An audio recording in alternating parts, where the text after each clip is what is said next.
Hello everybody, I'm Zig, and I want you to join me on this little hike through the Bridlewood Trails.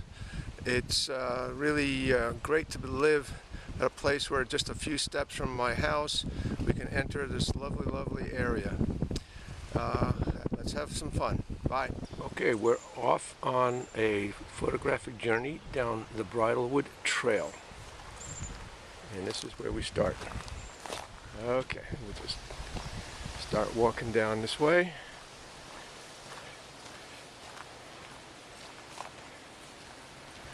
Okay, so we come to the first turn here, and what we got to do is go down this little steep slope here.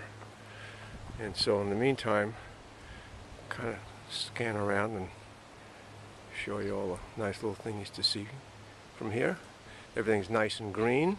Okay, we'll come down halfway down the slope. And you can see one of my neighbors is doing a vineyard of Syrahs. Alright, this is the hill that I just came down. And again, there's the Syrah growing. Okay, we're coming to our first of several stream crossings. And so you can see not much water here, but this was probably going really a raging river, creek, whatever, during the storms over a couple of days. And you can see how the wooden debris is all piled up over here. Probably that's how high the water was. So every time I come down here, I like to show people the fossil rock, and that's what this is. And I kind of hide it so nobody else can see it, kind of down this area that used to be a bridle path, but it's all washed out now. So I'm walking down on the bottom here, and this is an area called Spook Canyon. So you can see it's kind of really kind of neat with the cliffs and things like that. I guess it's called Spook Canyon because I think when the horses come down here, they might get spooked by whatever's down here, spooked them. Again, here's some more creek crossings, but the creek is dry now because, again, like after the rains, this thing really was a raging river. Now, here's another kind of interesting thing here. You can see up here this plant over here. This is kind of cool.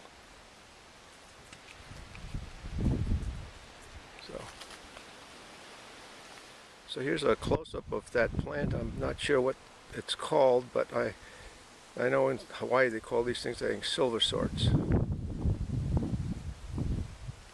But again, they're growing off the sides of the rocks here in Spook Canyon.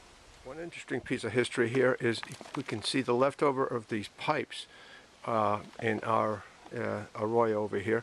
What happened was back in the, I guess, 1911, there's a dam further up the road here, the trail, and it was dammed up by the farmers, and this was water for irrigation, down in the further areas of the valley.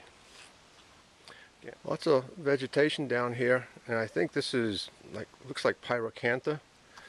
And what we don't see over here is all the poison oak that usually grows right here, but right now it's dormant in the winter.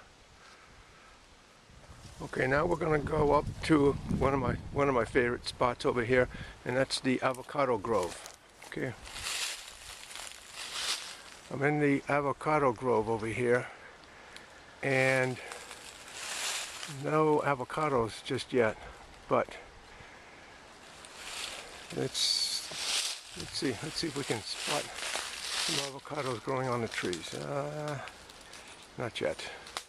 Oh, look what we're encountering right here on our trail.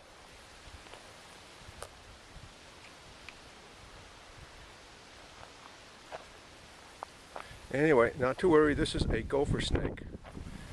You can tell there's no rattler or anything like that, and this is a good snake. And so he's enjoying himself here. Come on, snake. Good. Anyway, go get those gophers. Enjoy the sun. Here's another nice little thing here. One of the neighbors, they just put a bunches of palm trees in a row. That's kind of neat. Another thing of historical significance, if you will, for us. This used to be standing up straight and kind of used, I guess it was like a horse trough, you know, for water, stuff like that. And then over the years, the water kind of just washed it out and kind of fell down. But this thing was probably built in the early 1900s when this whole area was kind of a farmland. Anyway, keep going. Kind of really neat the way the sycamores growing here. They like it down there because of the creek.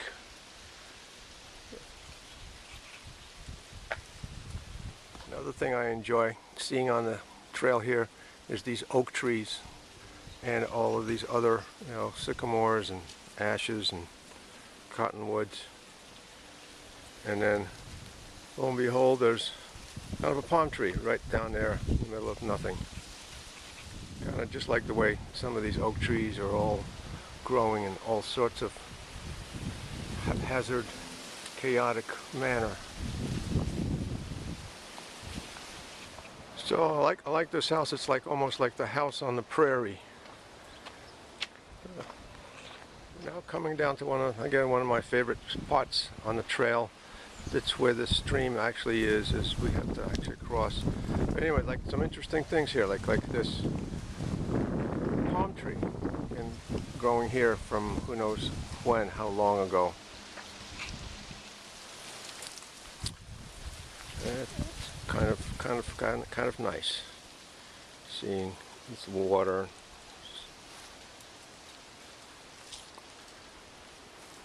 The stream.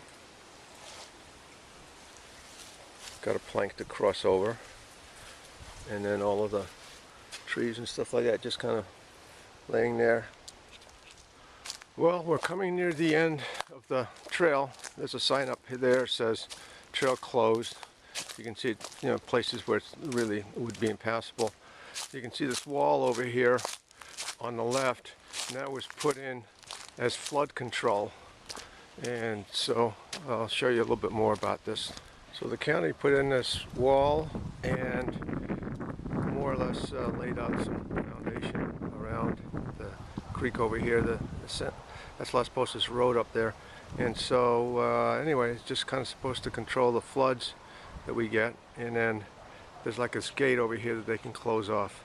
Okay, now we're heading into, you know, the near end of the trail here, and it ends at the arena. And this is the Santa Rosa arena. And so they do little horsey things over here. So we end our journey over here at the end of the Bridlewood Trails, and this is a community area where, you know, we have our events with the Rancho Santa Rosa area, and you know, the clubhouse is this old ranch house that, I don't know how old this thing, 100 years old. You can see we've got all of these big palm trees. And so anyway, hope we enjoyed this little travel log, and I don't think Hauser has to worry about me taking over his job.